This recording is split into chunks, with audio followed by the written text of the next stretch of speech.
Here we are going back to Prichard for the missing child, 8-year-old that was been missing for more than 12 hours. Let's go ahead. Media's getting ready.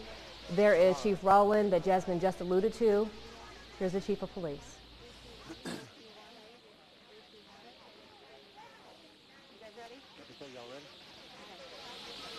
Okay, I just wanted to give you an update from what we've done since this morning when we talked the first time. We've been in touch. Well, first off, let me say this. We have been involved in some area searches. We've incorporated the resources of a group called Klaas Kids, which is a professional search group from Pensacola, and using their canine dogs, which are designed to pick up scents and to track and to try to locate missing children. We're in the process of doing that now. That takes a little while. It's not something you do in 10 minutes. We also have a group from the Sheriff's Office and our own officers that are in the area doing searches on foot through the area that is not wooded. We didn't want anybody going through the wooded area and possibly disturbing any evidence we might have of what her path might have been if the child went through the woods. But we've also started doing a door-to-door search, what we call a knock and talk, through the complex, St. Stephen's Woods, where we're going, and we've had a great deal of support from that neighborhood over there. I want to say that, and just say a little appreciation for what they're doing for us over there. We're getting information almost by the minute that's coming to us, but right now we're in the process of doing an organized knock and talk search door to door to get any information that we can possibly get. We've also been in touch with some federal agencies. We've been in touch with the U.S. Marshal's Office and also with the FBI to give us additional resources on the federal level in order to expand our searches and expand our ability to investigate this and hopefully bring it to as quick a conclusion as we can. At this point, the dogs picked up some scents of the child, but the child lives in the complex, so it's not unusual that they would pick it up in the complex. I couldn't say whether or not they have in the woods or not because they haven't come back from that search yet. But we did pick up a trail of scent within the complex itself. Based on your investigation so far, do you believe that Hiawayi is alive? Do you believe she has been harmed? Do you have any indication of that? We don't have any indication she's been harmed in any way. None whatsoever. So you guys still aren't thinking about issuing an Amber Alert? You know, and this is the thing about Amber Alert. What people don't understand is it's not for just in general for kids that are missing. There's certain parameters that have to be met, and one of those parameters is you have to establish that an abduction has either occurred or is imminently is possible that it did occur. That's one of the things we're trying to do now is eliminate the possibility as to whether or not an abduction had occurred. Now, if we get to that point to eliminate all other possibilities and the only other possibility is that an abduction occurred, then at that time we will probably put out an Amber Alert. But we've got to meet the law on that first, and it's pretty specific. Now, one of the things that's a misunderstanding about Amber Alerts themselves. Why wasn't the media alerted before they were? Why not call us an hour or so after you get the call last night from the family so that we can at least put a picture out? Well, you know, at the time that we got the call, we didn't really have a lot of information within an hour or so. You know, and we get a lot of calls sometimes where kids walked off and they gone to a friend's house, or maybe there's been a dispute within the household and they went somewhere else and hiding out or whatever. Kids a lot of times leave and sometimes they come back on their own. And so before you have a media turnout, you might say, you need to be able to eliminate all of those issues and hopefully give the child time to come back. You know, I will say this, the presence of media, the presence of the community out in force and those kind of things would be intimidating to a small child who might think that they did something wrong. And we don't think that she did anything wrong, but of course you never know how a child is thinking. So we would just simply say this, we want to be sure before we put information into the media that we are correct and we're accurate in our information and that it truly was a missing person and not a child who had gone someplace else to spend the night.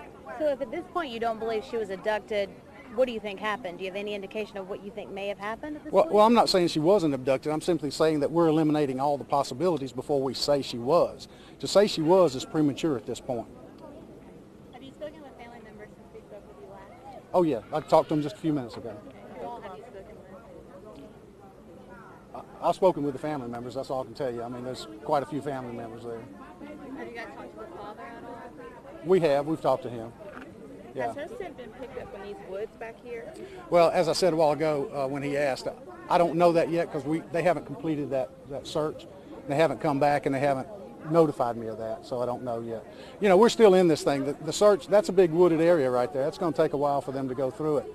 And in their search process, not only do they search one time, they search 2 or 3 different times with different teams of dogs to make sure that they don't make a mistake and overlook something. So that the search process itself is a time-consuming process. Are you looking into the possibility that this could be a domestic situation, that a family member or a boyfriend or somebody that knows this child has her?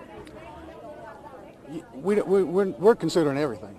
Yeah, we're considering all kinds of possibilities. And that's why I say before we go and say it's an abduction, we need to eliminate all those other possibilities. Besides the woods and the apartment complex, anywhere else that you're focusing your search right now? We're going to very soon start expanding the search area.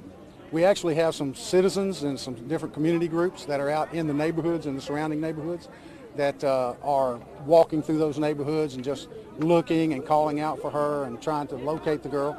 We hope that's productive. But we will, you know, the natural progression is you start from the center and you work out. So we'll be expanding the search area. After we find out whether or not there's anything in the woods, we'll expand out from there, and if we don't find anything in that next area, we'll expand out from there. So these are very time-consuming things. Can you kind of like a timeline? When was the call put into you guys? When did family notify you guys? When was she first seen missing? All that, just a little time.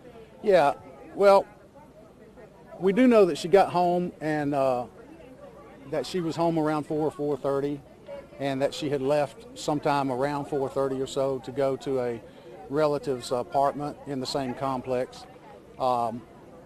We know she didn't go to that apartment, and she was not actually reported to us till sometime after 10 o'clock that yesterday evening. And we actually, I think we got the call somewhere around, I want to say it maybe closer to 10:30. We didn't actually get out here, I think, till close to around 10:45, and started doing what we do. You know, that's not an uncommon thing either, for it to be that length of time between the time the child is noticed not to be there and then the time the parents call. You know, sometimes, and what they did in this case, I think any parents would have done, they started looking in the neighborhood at all the obvious places the kid might have gone, to neighbors and to friends that the child had in the complex, and you know, that's time consuming too. And so there was a lot of communication amongst family members and friends and all that before the decision was made to call the police. Yeah. How big is your search area right now, and how much manpower do you have? Who all is here? Well, you said Klaas Kids from Pensacola, right. Sheriff's Office, correct? How big is your search, though? Well, the area that we're searching right now, we're on the perimeter of that, on this end, and it would be about that same distance on the other side. The complex itself is just right across those woods. And so the east and west perimeter would be almost back to where you see those fences back there. So in this wooded area right here is the immediate search area. We probably got 40 police officers or more in that area doing what they do. And you know, some of them are on traffic control. We got a lot of people out here. Some of them are actually doing searches. Some of them are doing the house-to-house search and talk, that sort of thing. So we got people doing different things. And so yeah, we're trying to, and also trying to deal with the media. So yeah, we got a lot of different things going on. And finally, did the apartment complex cameras pick up anything? Did it pick up a direction she went? Is that why you thought she came in the woods, or? No, the apartment complex cameras did not show her on the cameras. Is there a suspect, you guys, or any suspects, anyone you're interviewing, person of interest? Not right now, no. No one at this moment? No. The mother was telling me that the father was going over to the apartment complex to meet up with her. Do you know if he ever saw her yesterday or had any contact with her? I don't have that information. Okay. Do you know the father's name? No, I don't have that either. So just so I'm clear, as far as the living situations, the little girl lived with her mother at the apartment complex. Correct. Just her mother. Well, no, I don't think it was. I don't know if it was just her or not. When I talked to her earlier, there was a house full of people. It's all family members. I don't know who lived there and who did not live there, but I was able to talk to all those family members. And but there are several family members that live in the complex, and so they're all very close. It's a very close family, and they all they all pretty well agree that the girl has a routine every day. She kind of visits with one or the other or more of her relatives every day after school.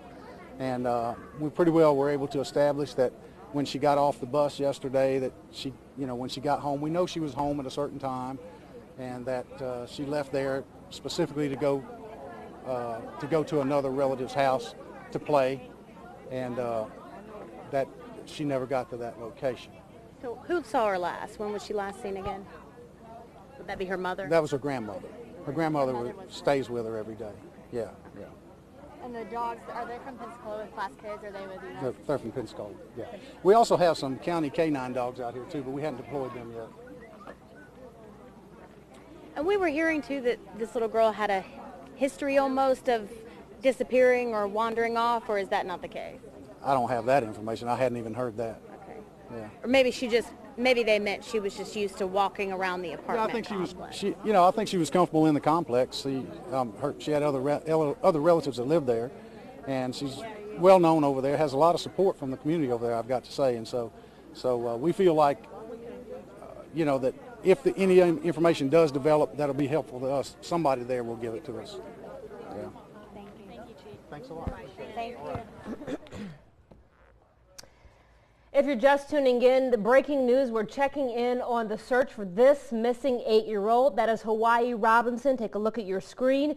Just heard from the Chief of Police in Prichard. Multiple counties, the FBI, U.S. Marshals are all conducting this search. Search dogs are involved, searching a wooded area near the apartment. She was last seen yesterday heading to another relative's apartment within the same complex. A knock and talk is happening right now, and that's what the police chief has called this. We will continue to cover this story. We're going to take a quick break and be right back with more news. Stay with us.